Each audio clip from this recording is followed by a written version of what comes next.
Welcome to Own It, Your Business and Your Life, with Nicola Cairncross and Judith Morgan. In this podcast, we're going to cover everything you need to embrace to become a successful entrepreneur, marketing, money, and much, much more. How to create a business doing just what you love. How to own it, your business and your life. This one will be fast, funny, feisty, and very lively. So sit back and enjoy the show.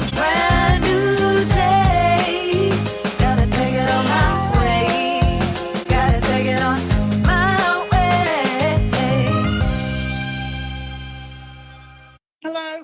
She sold the desk out from under me, Judith, or she's about to. It happens. I sold my chair. I'm sitting on a garden chair. Sitting on a garden chair for a month and a half now. That can't be very cool. It's more than that. It's 2 months now. I think July the 15th, approx.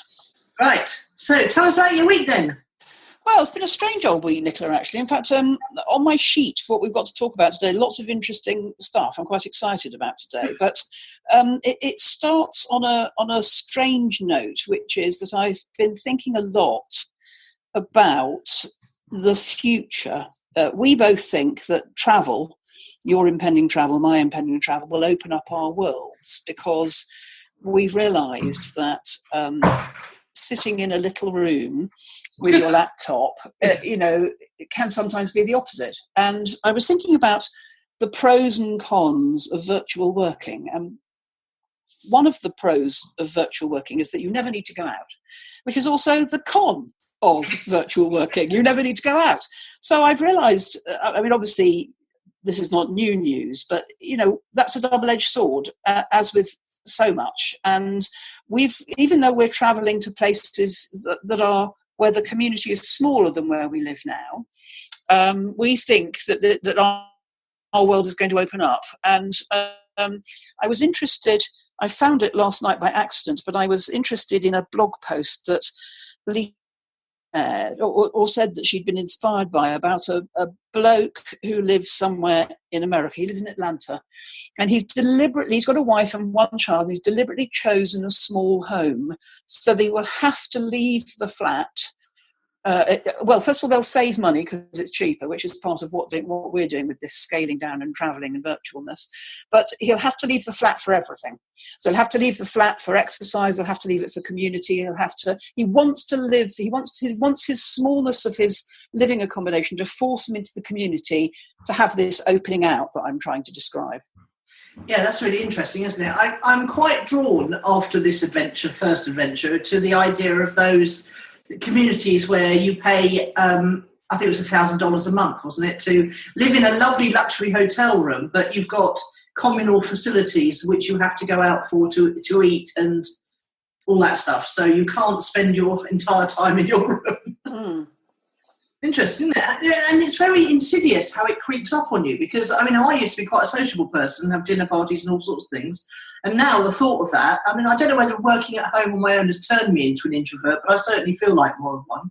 Well, I think I think when we started out, and it's true, even in the summit, we said, have computer, will travel. But have computer, will travel, can work quite long hours, mostly by self, is the other half of the equation, isn't it? Which is it just explains, I think, part of the motivation of why we think we're going out into the world, even though Stupa is a smaller community than you're used to, and certainly the places, well, Normandy and St Martin are both smaller communities than I'm used to. But yeah, I feel 6 of one and a half and dozen the other, and I feel very strange about this, which is it's both the beauty and the danger of the way I work. Yeah, and we were talking about my iMac today because I'm only going to be able to get 400 quid for it at best, and to me it's worth a lot more than that because I paid 1,200 quid for it. So Sarah was saying, well, we could wrap it up really carefully and put it in a second suitcase, and I said, well, I don't know if it would survive that kind of journey, even though I have seen them all because we watched the City in the Sky, didn't we?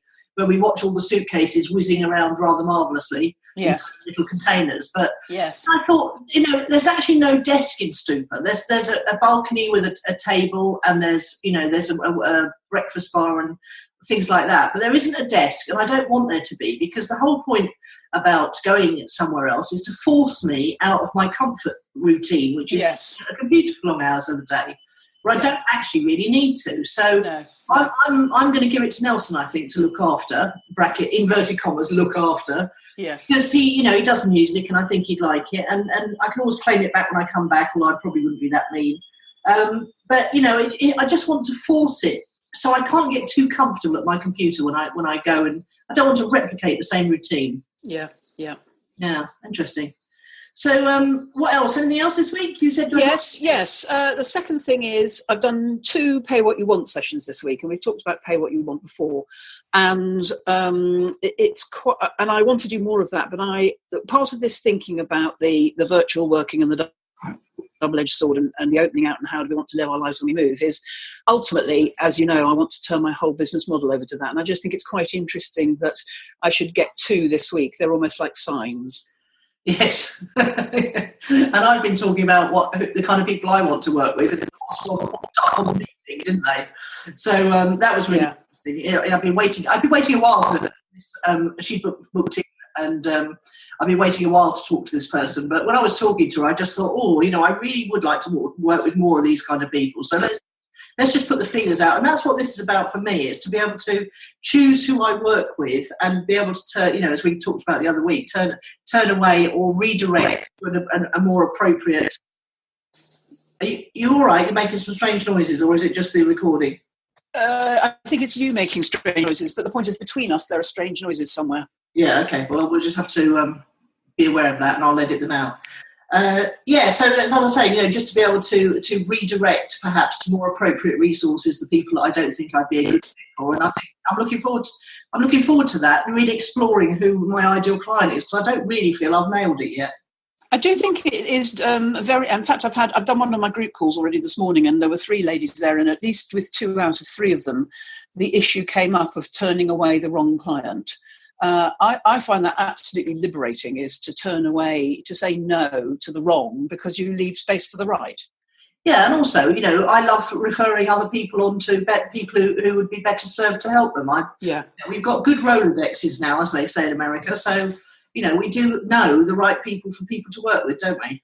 Yeah, we do. Yeah. So tell me about your week, or is it about desks and IMAX? Well, it's all been about, Sarah's been like a whirlwind.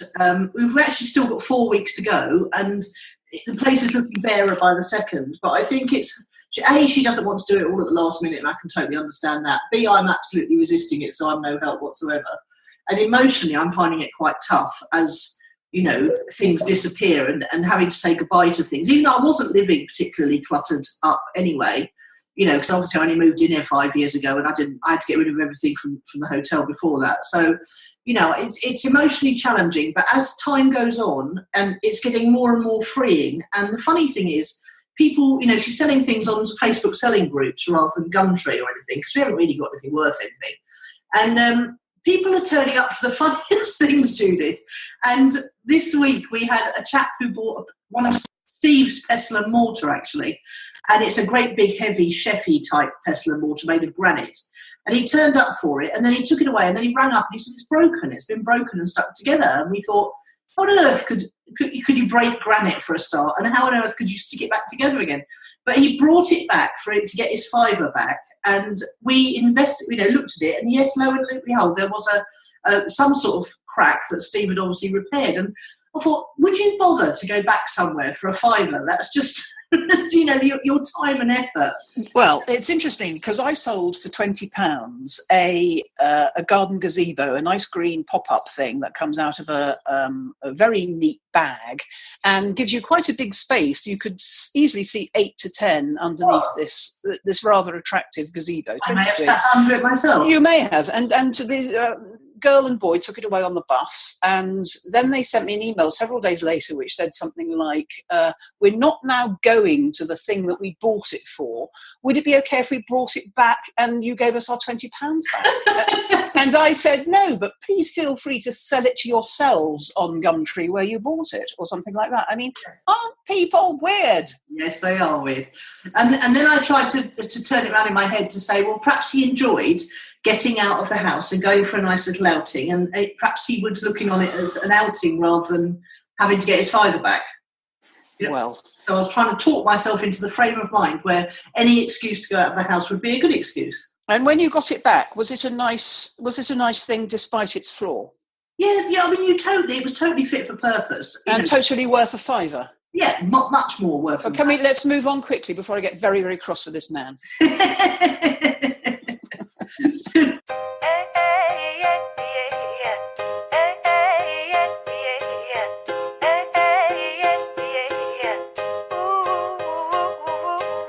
What's fueled your fire then? Oh, well, something really fab has happened this week, and I'm going to write my newsletter about it as well, and it involves a lady who is one of our listeners who became a new client, and her name's Alison, and that's all I'm going to say, because I don't want to talk about Alison, but I want her to know that she's led me on this What's Fueled Your Fire this week.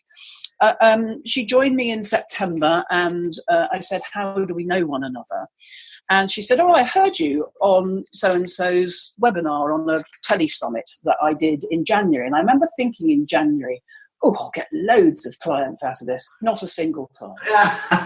I'm not going to say who it is because I don't want it to impact that audience. No. But 8 months later, after listening to the podcast for a bit and reading the old newsletter, I think, Alison became a client. And so I went back and listened, because she described how she felt after she'd heard me on this. I went back and listened to the recording, and if I say so myself, it is a cracker of a recording. I'm going to share it again in the newsletter this week as well as telling this story. But I then saw something, this is the point of this, that a lady called Rosie Allen had shared on Facebook, and I'm going to read it aloud to you because it speaks to this point.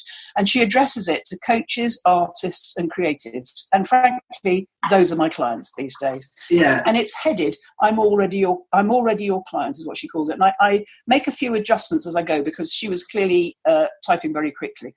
So she says, I sent a message yesterday to a brilliant coach in America. I sent her a message to say, I'm already your client. I'm just waiting for an opportunity to pay you when the timing is right and when I'm ready. Then she says, as a coach or artist / creative, you never know who's watching you or following you. You never know the reason they haven't paid you yet. It could be you don't have a price point that works, a timing that works, or even just an exciting program that works for them. This is why I say, 1, don't give up. They could just be waiting. 2, offer a variety of options. People who don't want to pay over £1,000 know they can come to a £20 afternoon workshop or a talk for £6 or even a group coaching program. Now, this is the point. It's a long-term game.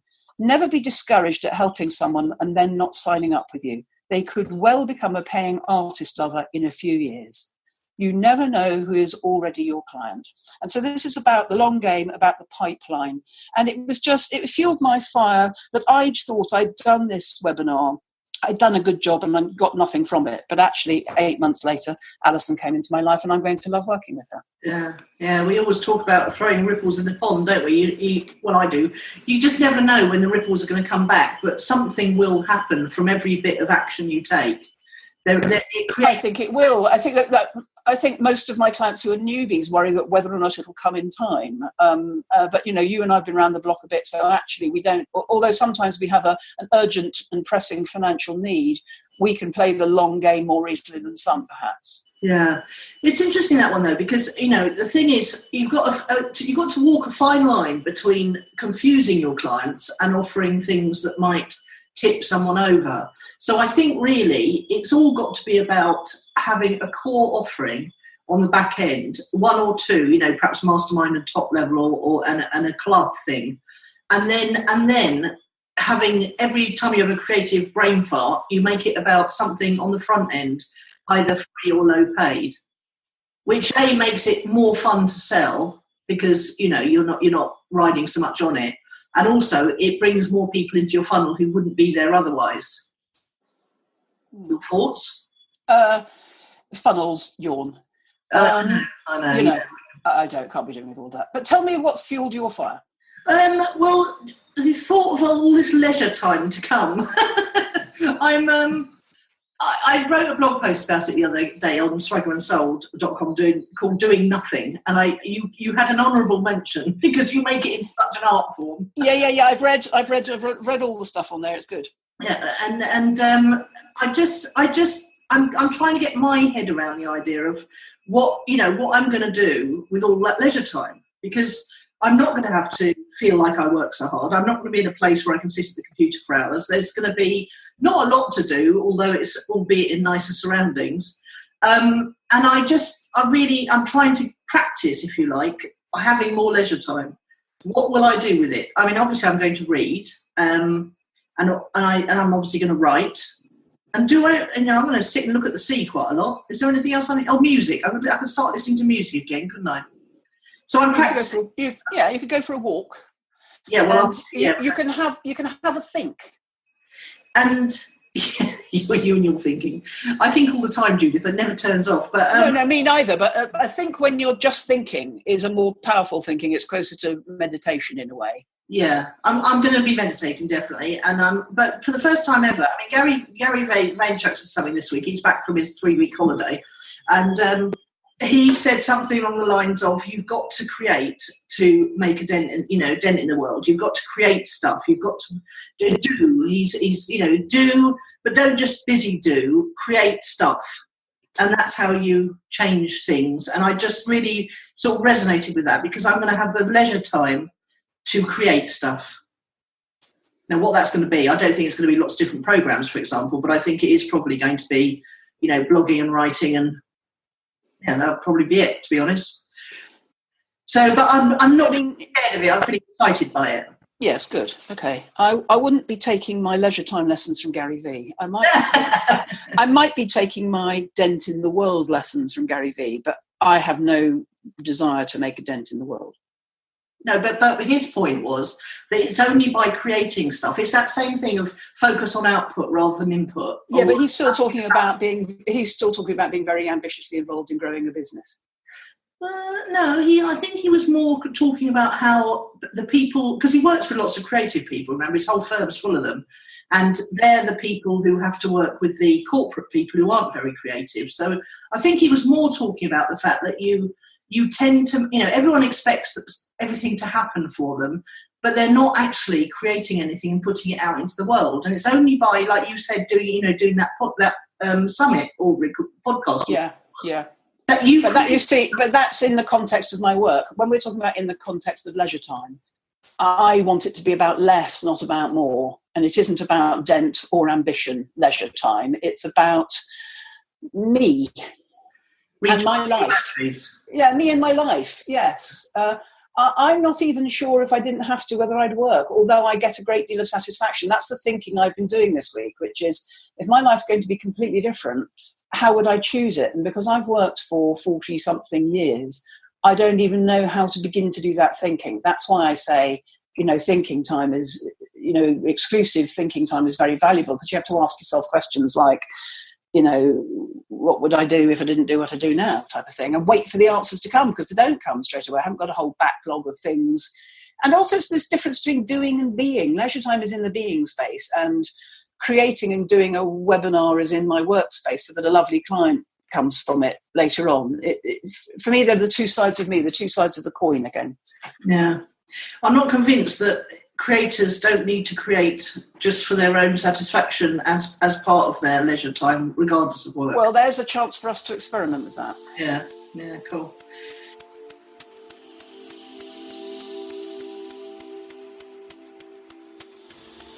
If you are bored by working for someone else, or tired of trading time for money, or a business owner who's ready to travel and have adventures, then Own It the Summit is for you. We interviewed 18 inspiring entrepreneurs enjoying unique lives. Now you can dip into those lives and decide which of the business models will work for you. Our interviews will show you how to design your dream life beyond the laptop, and how to live and work in your favourite ways and places. Our intrepid 18 share the tools and techniques they use to work on the go, and what living and working in total freedom really feels like. Find out more at ownitthesummit.com.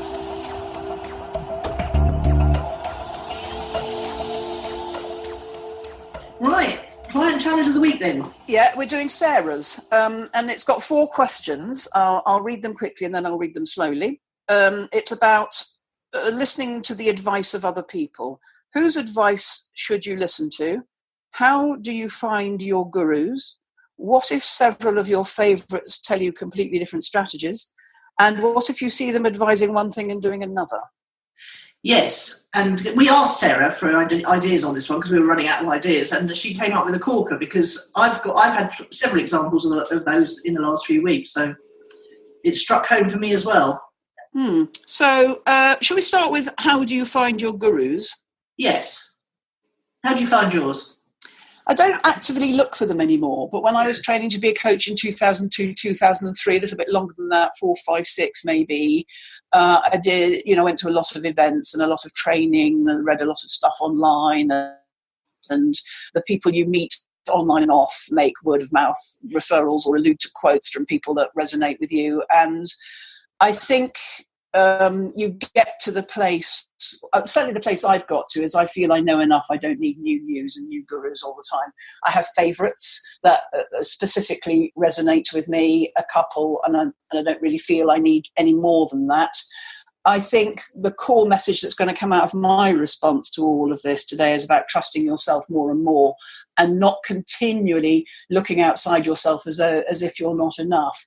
I suppose social media is probably the answer this day. You see a quote, or you see a book recommendation, or you see somebody talking about something that they've written. A bit like that thing we did the other day where I don't know how I found out about 100 Days of Solitude, but I said something about it and then you picked up on it. Do you know what I mean? It's word of mouth, isn't it? It's viral somehow. Yeah.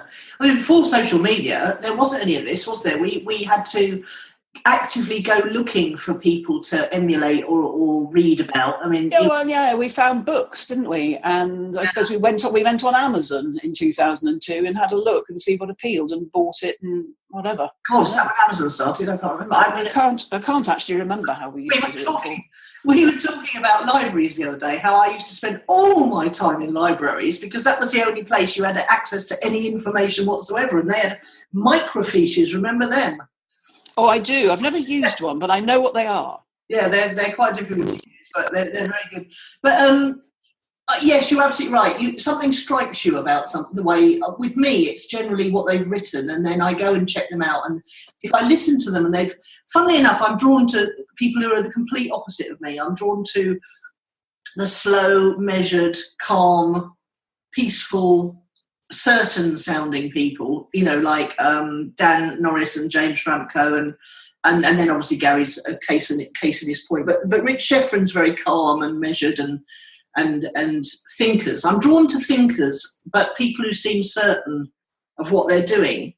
But yeah, you sort of, I mean, I don't think I have ever gone off a guru as such, but I certainly move on and focus more on the newer ones, but I'm always open to the older ones. In fact, only today I went and had a read of something Rich Sheffrin had written, because I'm still, although I'm not so paying so much attention to him nowadays, I'm paying a lot of attention to other people, but he still pops up and I do still read his stuff. I think there's a lot of residual respect you have for him because you took so much from his stuff over quite a long period of time. Yeah, absolutely. Yeah. So next question is, whose advice should you listen to?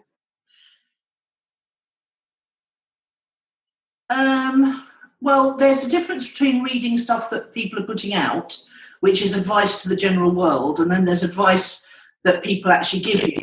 And I really struggle with this. I really get torn.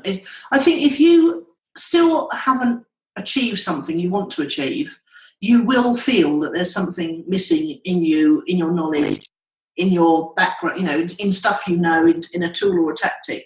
That's what everyone's doing online. They're looking for tools and tactics, and really what they need to do is find someone they can learn a strategy from. But if that strategy doesn't work for you, then you're going to go look for another strategy, and that's half of this shiny box syndrome, isn't it?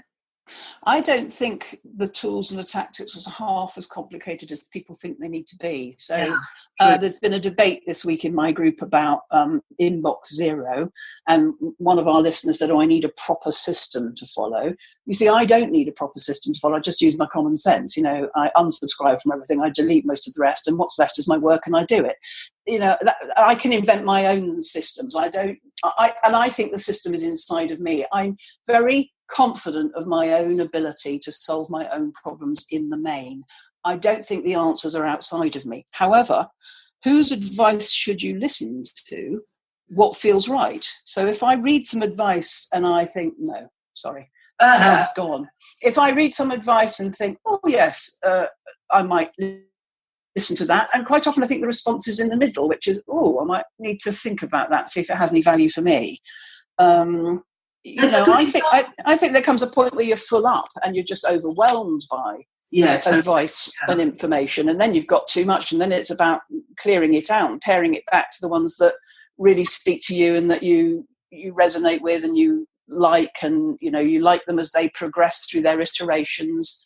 You stay with them. They've always got a word of I don't think we need endless new. I think we could find a minimal, you've probably only got 2 or 3. If I said to you, you could only have 3, and you went Rich, James Franco and Gary, we don't need to keep looking for new. There's enough information in there, or Dan Norris, there's enough information in that the output of those 4 men, that you don't need to keep looking for new. Do you know what I mean? Yeah, and there are a couple of women too. I mean, I think Bernadette is really sound. Bernadette Doyle is really sound, but she does pursue a very single-minded path, which helps her marketing enormously. But I think, generally speaking, she's a sound person, a shrewd cookie.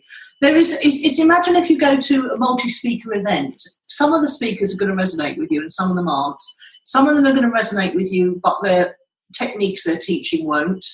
So you like them as a person, but you're not interested in them. And for example, I really enjoyed someone I saw speaking one time, but they were teaching about how to make money on eBay.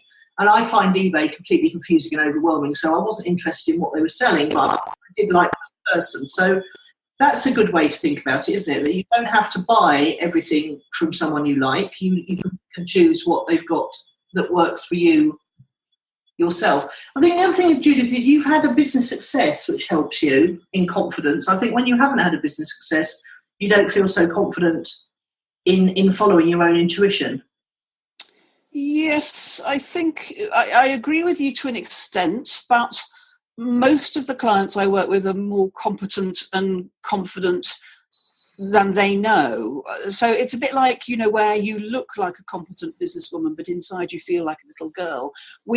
That is who we all are. That's why when I went back to listen to that webinar, I thought, well, this is rather good, because you don't really, there's often a gap between how the world sees you and how you feel inside. So for instance, on this topic, in answer to this thing, the next question. Well, let's do the next. I've got some notes on this. So let's go to the next question. What if several of your favourites tell you completely different strategies?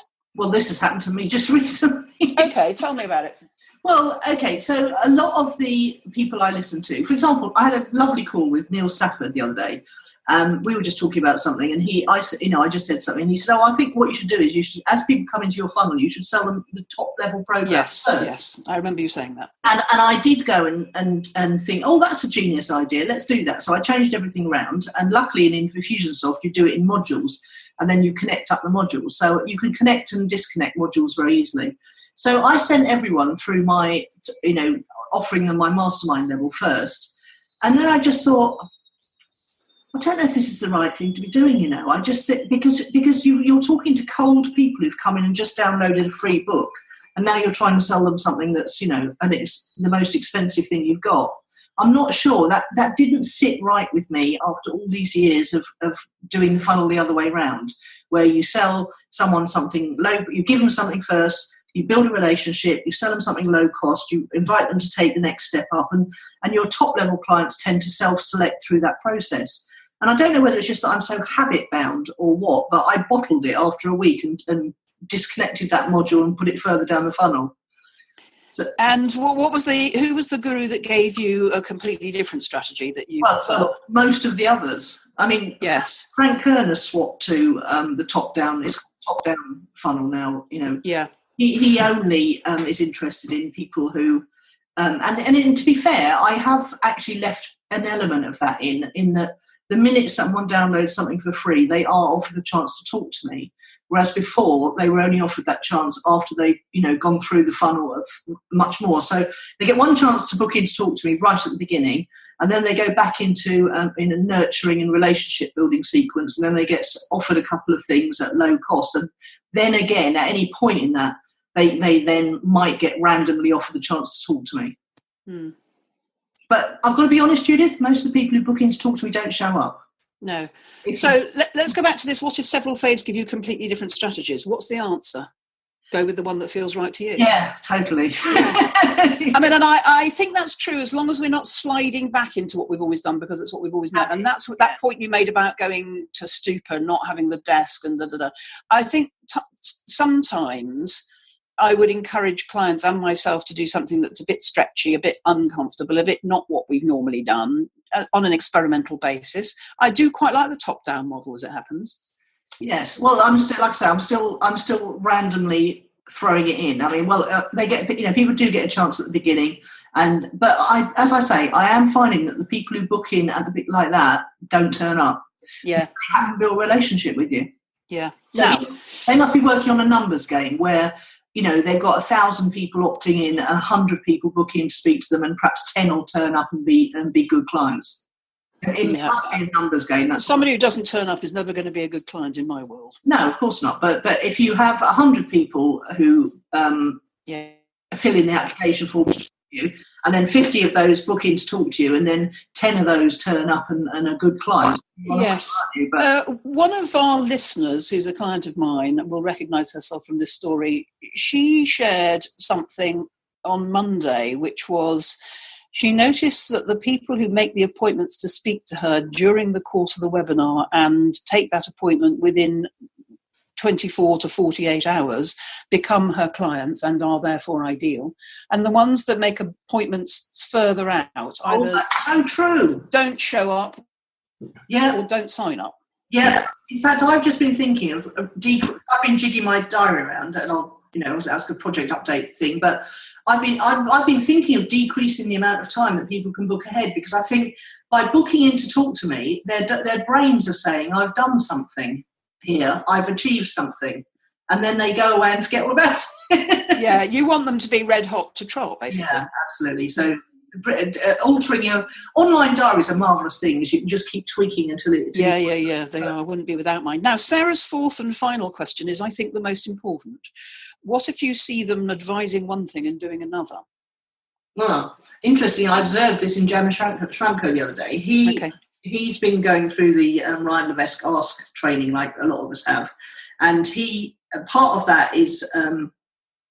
I can't remember exactly how it ties in. Anyway, I did notice that he was advising people to do exactly the top-down model, but he doesn't do it himself. He makes everyone come in at $79 a month, and it's only from there that you can then, or by personal recommendation from an existing top-level client, that you can get into his inner circle. Interestingly, he described in the interview that we did with him that he's quite a slow adopter. So yes. it may be that he will, he struggles on with things for quite a long time before he makes the switch. And it may be, so he learns from his own behaviour. It may be that, we'll see him doing that in a while, but that there'll be a gap. Yeah, possibly. I think the answer to this one is that gurus are human too, that they're doing the best they can. My grandpa used to say, don't do as I do as I tell you. It's much easier to give advice to other people than it is to follow your own. And I quite often wonder, when I'm doing a thinking session, I quite often think, and it occurs to me, it could be a blog post or a series of blog posts, what advice do I give my clients and not actually following myself? I think it's just a case of being human there. I think they're doing the best they can, and they don't, maybe lacking in self-awareness, they haven't noticed the gap, perhaps. Or perhaps they're advising the client based on what they know about the client rather than their own. Yeah. For example, he likes thousands of people paying him $79 a month, and who wouldn't? Well, quite. And then he's got a small number of mastermind clients that I know he finds he really enjoys them, but I know he finds that much harder work than the loads of people. Well, $79. There's your answer, isn't it? And do you know who Michael Grade is? Didn't he used to have something to do with the BBC? Yes, he's he's at the younger end, although he's a bit older than me, I think, of a long line of entertainment impresarios. And Michael Grade is the youngest, and he's been the chairman of the BBC and the ITV. And I watched him last night or this week on a programme which was about what we've learned about ourselves through sitcoms over the last 50 years. And they've addressed issues as racism and feminism and politics. And, do you remember Bread, set in Liverpool, which was about benefit scroungers?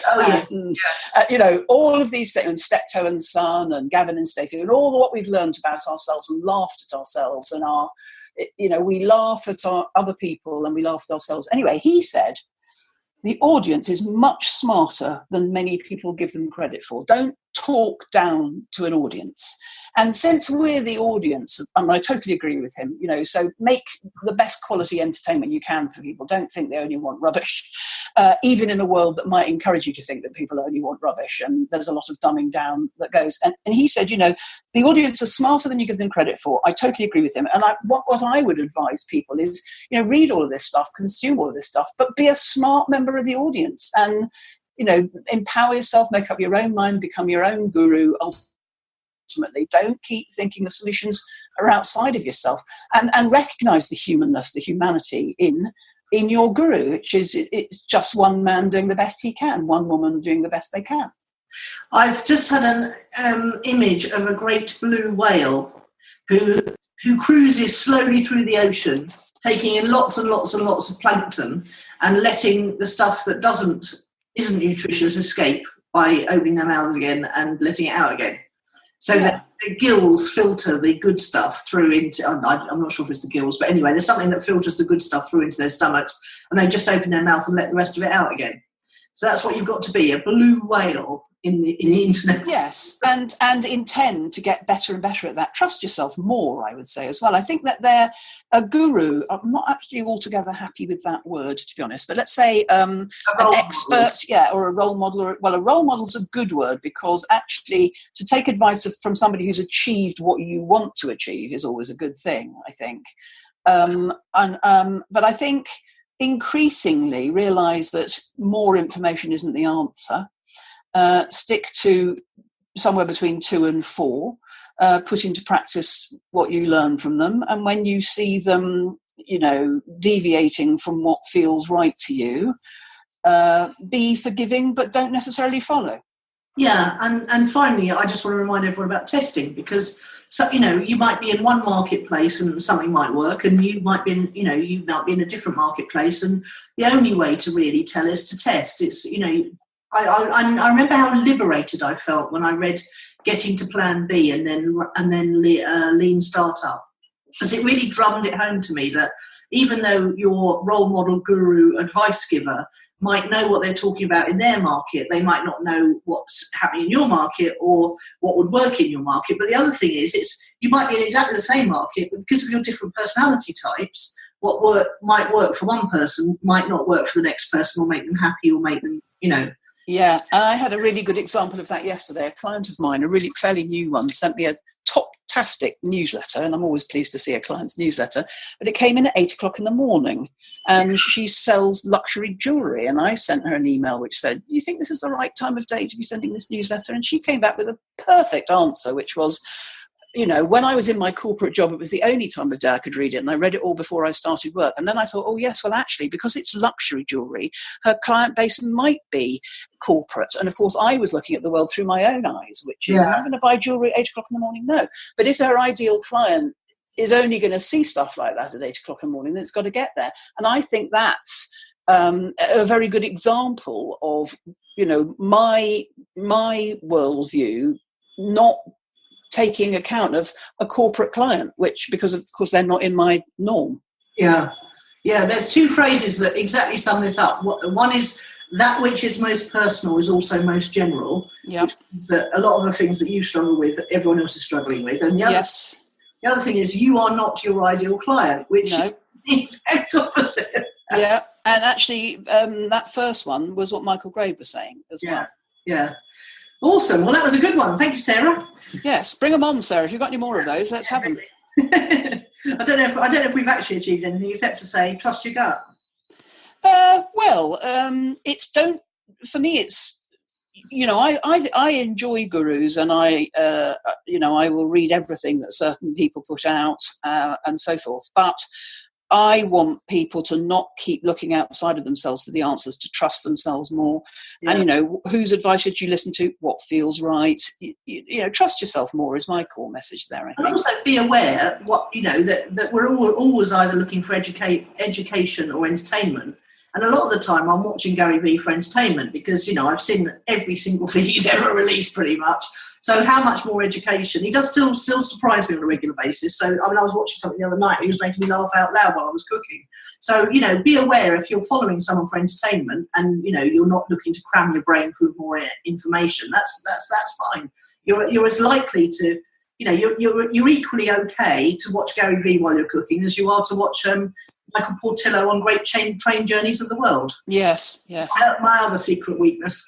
I think there's another point here I just want to make before we close this one, which is nobody can be all over all of the information on the internet, so don't try. Yeah. And trust that this is a Thomas Leonard thing, trust that the right thing will come to you at the right time. He always used to say, just relax. I remember it was a conference we were at, and he said, I said, how can I make sure I get the best out of this conference? And he said, just trust that the right bit of information or the right bit of knowledge or the right will come at the right time. Yeah. Just enjoy it. Good stuff.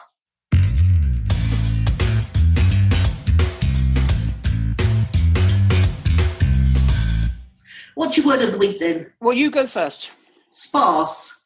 Because that's how my house is looking. But it makes me think how... As I say, I haven't got a lot of clutter, much really. I mean, now once the books were gone, someone car booting took them in the end.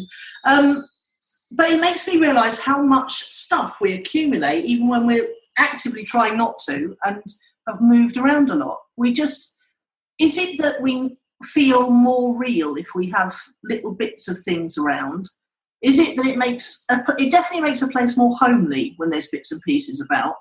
Our kitchen's looking very sparse at the moment. I'm not sure. I'm sure I'll get used to it, but... when my kitchen became sparse, I stood in it and I went, I like it in here. Exactly. I think I'm going to like it. But... Yeah, exactly. I think fewer choices are quite liberating. We don't have to use up too much brain power. No, exactly. Like wearing a black T-shirt every day. And then I'm with Sarah. I'm taking my juicer with me as well. So there are some things one doesn't want to leave behind that are... essential. The jury's still out on the juicer. She's still trying to work. Yes, tell her I think a NutriBullet is easier to carry in your luggage. Yeah. Well, she's trying to swap the juicer for the NutriBullet at the moment. Well, there you go. What's your word? Fantastic, because there's a company, a business in London called Fantastic Cleaners who have sent me cleaners through my app before, and I thought this time I'd go directly to them because their customer service was so brilliant last time when the woman didn't do the floors. I don't know if you remember that story.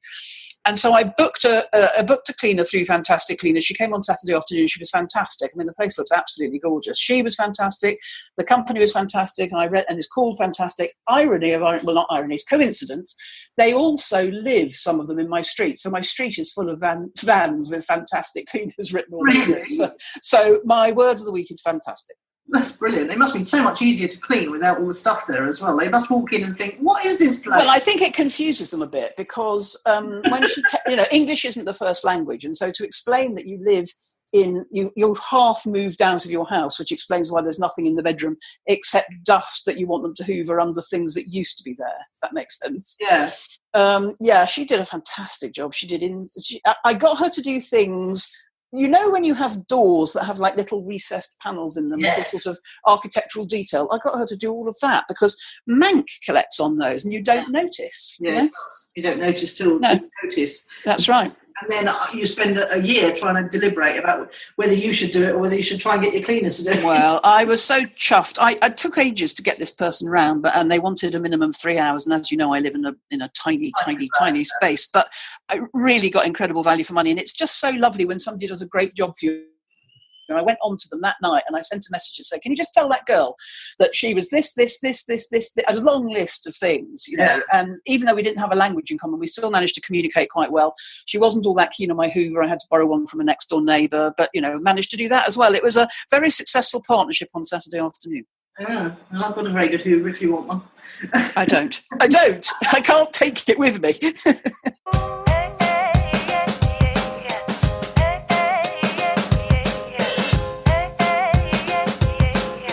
So, project updates then.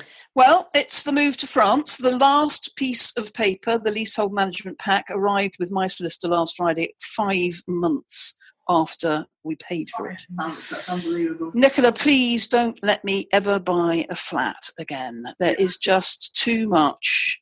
One of my clients said to me yesterday, I can't control this, I can't control that. I said, we can't control very much, but you control nothing when you own a flat. It's all the decisions and that's the most frustrating thing about selling this flat is I can't control the process. I'm only part of the process.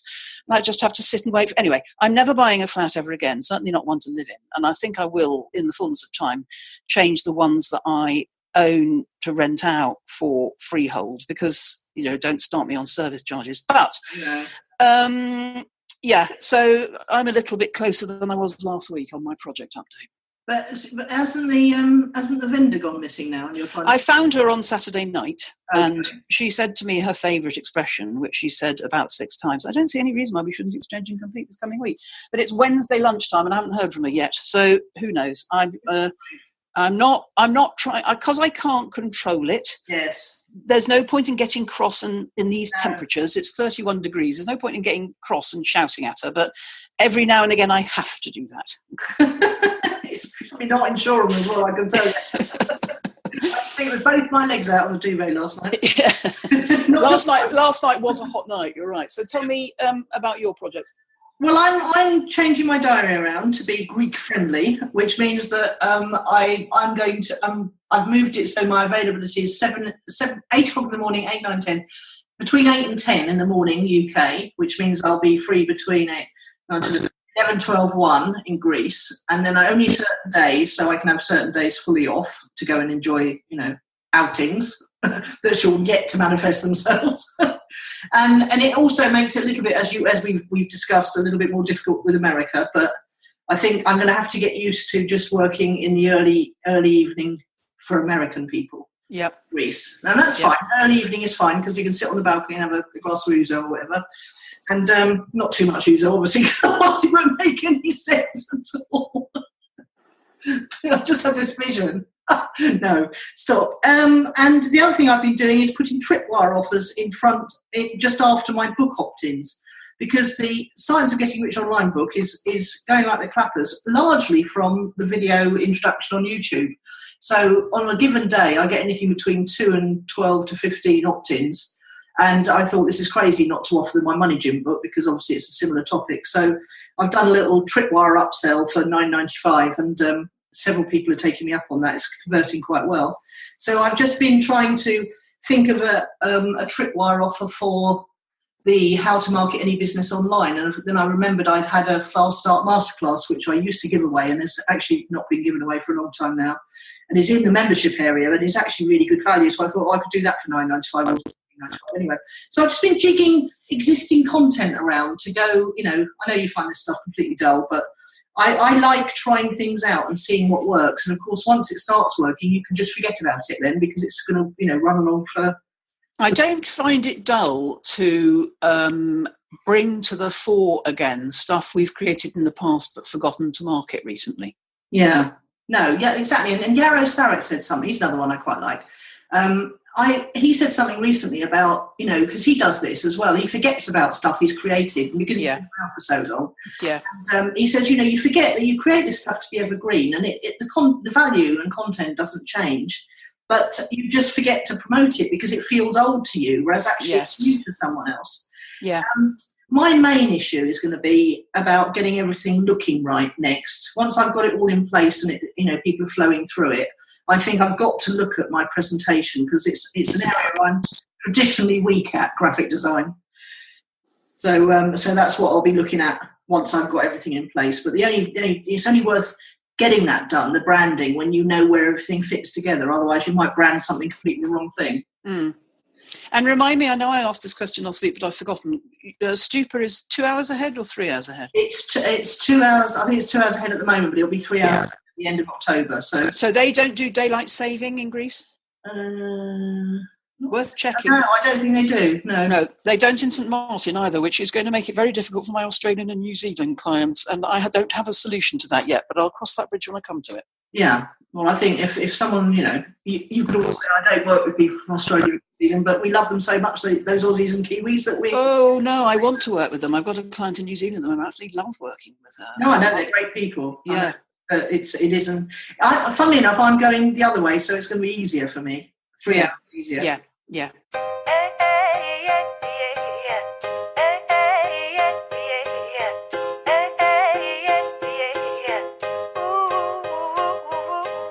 Who or what's impressed then? Well, you made reference just now to the programme that we liked about aeroplanes called City in the Skies. Of course, another one on the BBC right now called Skies Above Britain.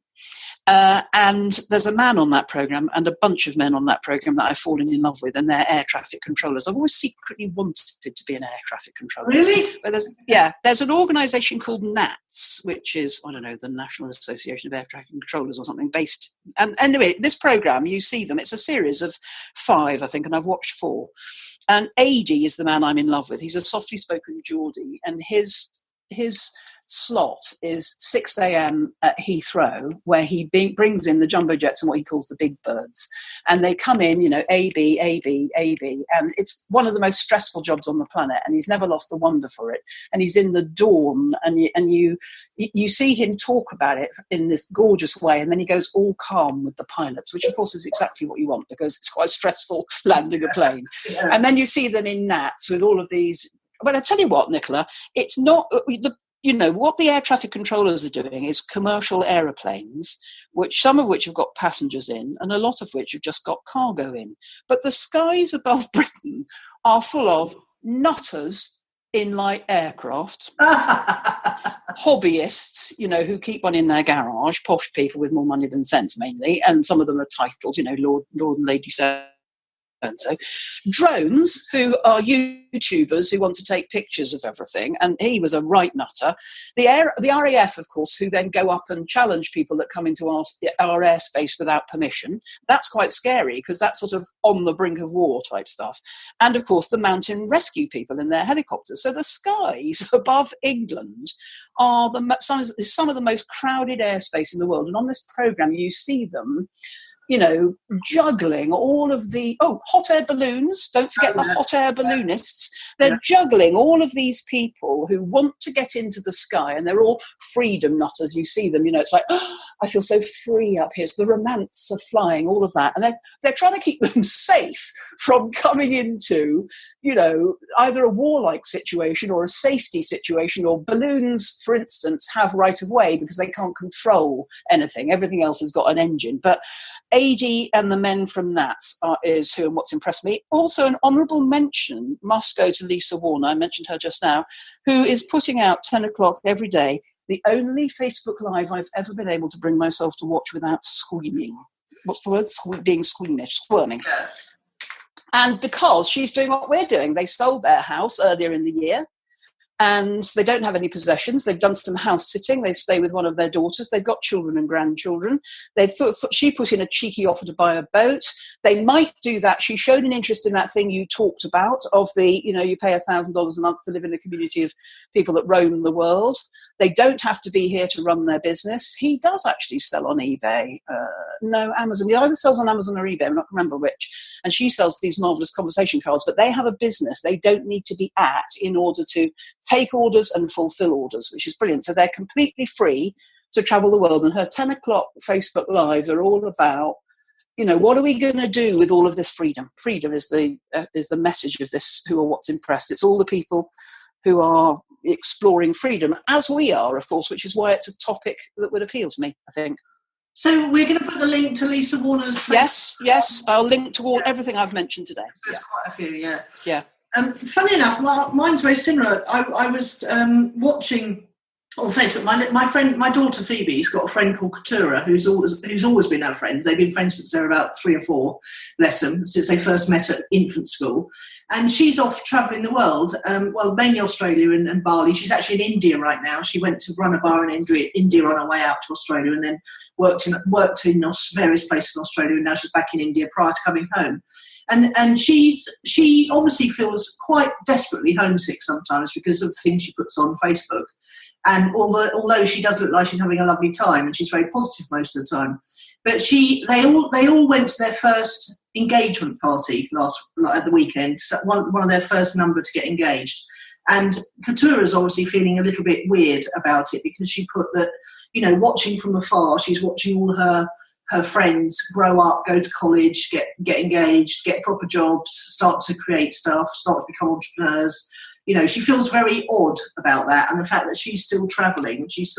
And I just had to put something on her timeline to say to her, you are doing what everybody else will be wishing they did and will be wishing they could do later on when they're trapped into jobs and mortgages and children and clutter and all that stuff. So, I think she's really brave, because there's a big difference going travelling when you've got a cushion of money and a cushion of businesses and a partner to do it with, instead of doing it on the cheap, on the fly, going from place to place, not knowing if you're going to get a job, having to go out and find a job when you get to the new place and impress someone. And I just have so much admiration for her.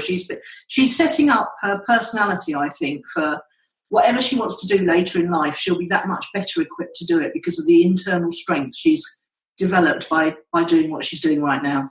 Well, I also think that if you and I think that Stupa and St Martin, we're not going to feel homesick too, then we're bonkers. Oh, totally, yeah. I'm scared stiff, Judith. I'm scared of absolutely everything. But, I'm making myself do it. But she's in Australia, she was in Australia, for heaven's sake, and now she's in India. So God knows all the things I'm scared of that anyway, she's out there doing it. I just think she doesn't need.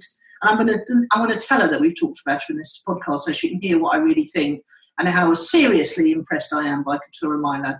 Brilliant. Good. Lovely way to end the show. Indeed. See you next week. Next week. Bye. Okay.